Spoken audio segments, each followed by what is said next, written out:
നമസ്കാരം കരവൂർ.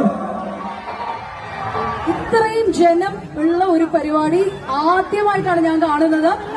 കഴിഞ്ഞ 17 വർഷക്കാലത്ത് കേരളത്തിൽ അങ്ങോളം ഇങ്ങോളമുള്ള ഒരുപാട് ഉത്സവ പറമ്പുകളിൽ സാന്നിധ്യമായിട്ട് മാറാനുള്ള ദേവി കടാക്ഷം കിട്ടിയെങ്കിലും ഇത്രയും ഭംഗിയുള്ള ജനങ്ങൾ എല്ലാവരും കൂടെ ഒന്നിച്ചു നിൽക്കുന്ന ഒരു സമയം എനിക്ക് തോന്നുന്നു ഇത് ആദ്യമായിട്ടാണ് ഞാൻ പേഴ്സണലി കാണുന്നത്.